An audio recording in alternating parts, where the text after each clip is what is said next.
Ustadz, saya mau nanya, bagaimana rasanya menikah tanpa ada rasa saling suka?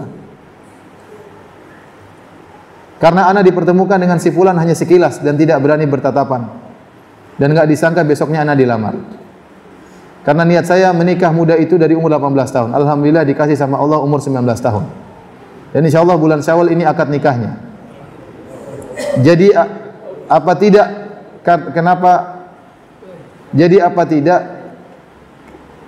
Ustadz menikah tanpa adanya rasa?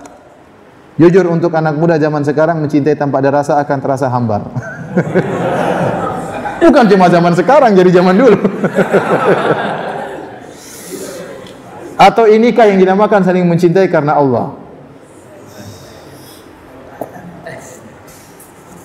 Jadi kenapa disyariatkan nazar adalah untuk saling mencintai.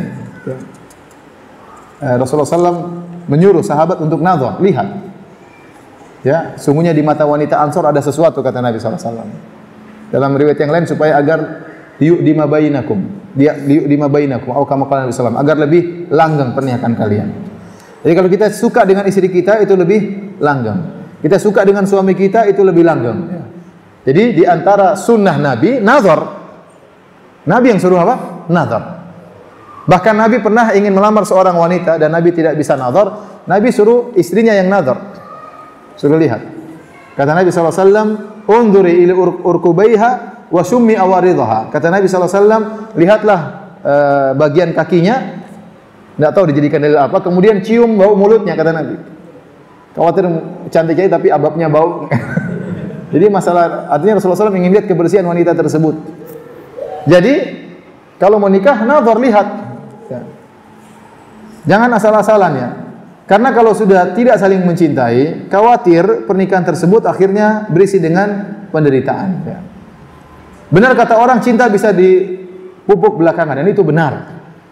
Saya tahu ada seorang laki menikah dengan seorang wanita, dia tidak cinta sama istrinya sama sekali. Istrinya pun tidak cinta sama suaminya. Subhanallah, penderitaan. Ya. Istrinya disuruh sama saudaranya nikah untuk menyenangkan saudaranya, nikah laki-laki. Laki-laki tersebut juga ternyata tidak suka sama wanita tersebut. Tapi berjalan setelah 4 tahun maka saling mencintai. Tapi tidak semuanya bisa demikian. Ya. Terkadang orang menikah tidak saling mencintai, akhirnya terjadi kezaliman. Sang lelaki menzalimi istrinya terus. Kenapa dia tidak suka sama wanita ini? Dia zalimi terus. Karena dia benci, ya. Dia tidak syahwat, tidak suka. Ya akhirnya karena dia tidak suka, tidak ada bukti cintanya, akhirnya dia zalimi, dia marah-marah, dibentak-bentak, diperintah-perintah karena tidak cinta. Sebaliknya ada wanita tidak cinta sama suaminya, akhirnya apa? Tidak taat sama suaminya. Jadi tidak cinta, mau disuruh-suruh, ini orang saya tidak suka sama dia kok nyuruh-nyuruh saya. Akhirnya timpang rumah tangganya. Ini qadarullah. Sang wanita sudah mau nikah bulan Syawal. Sekarang sudah bulan Syawal. Ya. Kasusnya agak berat ini. Kenapa waktu itu tidak lihat? Sekarang saya tidak ada jalan kecuali saya katakan istikharah kepada Allah Subhanahu wa taala. Istikharah kepada Allah Subhanahu wa taala. Kalau memang kira-kira bisa mencintai, ya lanjutkan. Mudah-mudahan mencintai karena Allah Subhanahu wa taala. Tapi harus bersabar. Karena kalau seorang wanita tidak cinta kepada suaminya, kecenderungannya suka membantah, membangkang. Hati-hati. Akhirnya terjerumus dalam dosa dan dosa.